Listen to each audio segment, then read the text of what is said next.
ரம்ஜான் ஈத் நெருங்கிட்டுருக்கு. நம்மளை சுற்றி நிறைய விஷயமும் நடந்துட்டுருக்கு.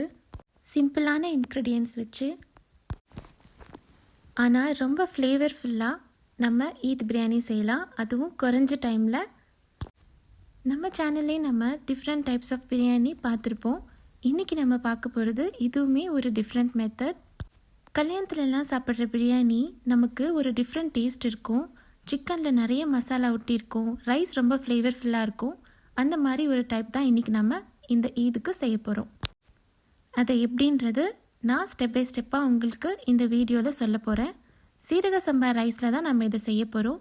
800 கிராம்ஸ் சிக்கன் எடுத்திருக்கேன், 600 கிராம் சீரக சம்பா ரைஸ் எடுத்திருக்கேன். சமைக்க ஆரம்பிக்கலாமா? உங்கள் பிரியாணி குண்டால் 150 ml எண்ணெய் சேர்த்துக்கோங்க.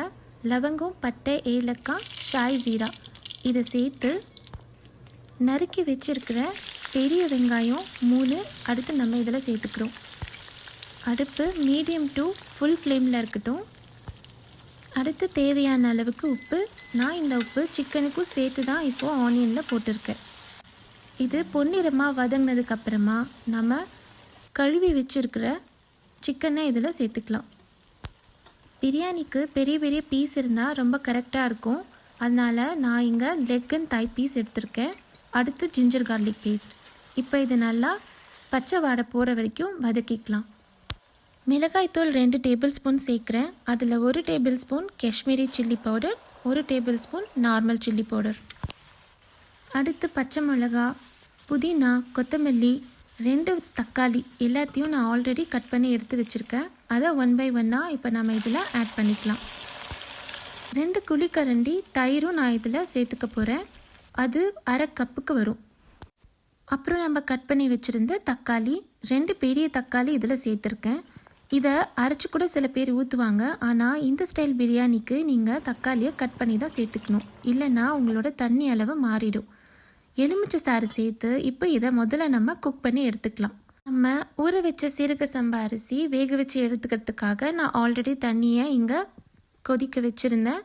அது கொதி வந்ததும் உப்பு சேர்த்து நம்ம 600 கிராம் ஊற வச்சுருந்த சீரக சம்பா ரைஸை இதுக்குள்ளே போட்டு 90%க்கு இதை குக் பண்ணி எடுத்துக்கிறோம். அதாவது நீங்கள் சாதத்தை எடுத்து பார்த்தீங்கன்னா அது அரிசி மாதிரி இல்லாமல் வெந்திருக்கும், தம்முக்கு விடுற ஸ்டேஜாக இருக்கும்.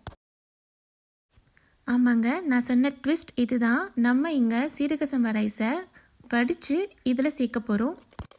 உங்களுக்கு இப்போ ஞாபகம் வந்திருக்கும், கல்யாணத்துலலாம் கிரேவி செஞ்சு ஒரு பெரிய அண்டாவில் இந்த மாதிரி தான் ரைஸை வடிகட்டி அதை இதில் சேர்ப்பாங்க. ஆமாங்க, அந்த ஸ்டைல் தான் இது. இந்த மாதிரி நீங்கள் சமைக்கிறப்போ உங்களோட சிக்கனில் இருக்கிற மசாலா அப்படியே லாக் ஆகிருக்கும். உங்களோட ரைஸும் நல்லா உதிரி உதிரியாக கஞ்சி இல்லாமல் இந்த மாதிரி ஃப்ளஃபியாக இருக்கும். இதுதான் எனக்கு எங்கள் அம்மா பாட்டி சொல்லி கொடுத்த ஆத்தென்டிக் ஈத் பிரியாணி. இது செய்கிறதுக்குள்ளே என்ன ஒரு வேலை வாங்குவாங்க பாருங்கள்.